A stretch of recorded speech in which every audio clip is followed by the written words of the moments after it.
कुफ्रिया कलिमात से तौबा का तरीक़ा। अगर किसी शख्स से कुफ्रिया कलिमा निकल जाए तो वो तौबा किस तरह करेगा? एक एक करके तौबा करेगा या एक साथ तौबा करेगा? उसामा साहिब कराची से। अगर गलती से कलिमा कुफ्र ज़बान से निकला है तो इससे तो कुछ नहीं होता, एहतियातन इस्तिग़फ़ार कर लेना चाहिए।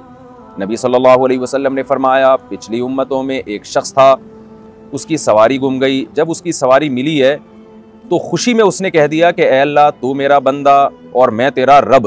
अल्लाहुम्मा अना रब्बी व अंत अब्द, अना रब्बुका व अंत अब्दी, मैं तेरा रब हूँ, तू मेरा बंदा है। अख्ता मिन शिद्दतिल फरह, हदीस में आता है खुशी में उसने गलती कर दी। तो हदीस में ये नहीं है कि वो काफिर हो गया, ये हो गया, भाई खुशी में हो जाता है। बाज़ दफ़ा खौफ में कलमा कुफ्र ज़बान से निकल जाता है गलती से। आप किसी बड़े मजमे से खिताब कर रहे हैं, बोलना कुछ चाह रहे थे, निकल कुछ गया, क्योंकि बड़े बड़े क्राउड के सामने बोलना आसान नहीं होता, माइक में लोगों के सामने बोलना आसान नहीं होता। बाज़ दफ़ा उलमा से भी गलती हो जाती है, वो बोलना कुछ चाह रहे, निकल कुछ गया। तो हमारी कौम ऐसे लोगों को तौबा का संभलने का मौका ही नहीं देती, पकड़ के मार देती है उनको। ये भी गलत है, अगले को मौका देना चाहिए, भाई तुमने ये जानकर कहा है या गलती से निकला है। बाज़ दफ़ा लफ्ज़ गलती से निकलता है तो वो इंसान डर जाता है, वो उसी वक्त फ़ौरन नहीं कहता ये गलती से मैंने कहा है, वो डर जाता है कि पता नहीं क्या होगा। तो मौका देना चाहिए किसी को कि भाई आपने जो बोला है क्या मतलब है इसका। तो वो अगर कह के भाई गलती से बाय मिस्टेक ऐसा हुआ है, तो शरीयत में हमें इसकी मिसालें मिलती हैं कि बाय मिस्टेक ज़बान से गलत लफ्ज़ निकला तो उन्होंने कहा कि ये बाय मिस्टेक है। जैसे यही हदीस मैंने आपके सामने पेश की कि नबी ने फरमाया कि एक शख्स ने अल्लाह को कहा, तू मेरा बंदा है, मैं तेरा रब हूँ। अब ज़ाहिर है तो कलमा कुफ्र है ना, अल्लाह को अपना बंदा कह देना। लेकिन हदीस में कोई भी नहीं है कि आप गज़बनाक हुए, आपने एक वाक़या सुना दिया कि भाई वो अख्ता मिन शिद्दतिल फरह, खुशी में बेचारा गलत बोल गया। तो हमारे यहाँ लोग बहुत ज़्यादा शिद्दत का शिकार हो जाते हैं, ऐसे मौके पे ज़बानों की गलतियों को बहुत सीरियस ले लेते हैं और ऐसे ऐसे मामलात हो जाते हैं कि बहुत ख़तरनाक हो जाता है ये। तो ये शरीयत पर ज़्यादती है।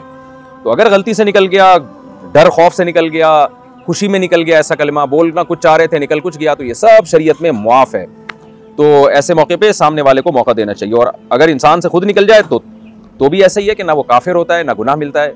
हदीस में आता है, रुफ़िअ अन उम्मती अन अल ख़ता वन निस्यान, अल्लाह ने गलती से जो इंसान से गलतियाँ हो जाती हैं और भूले से जो काम हो जाते हैं, अल्लाह ने वो माफ़ कर दिए, पहले ही माफ़ कर दिए।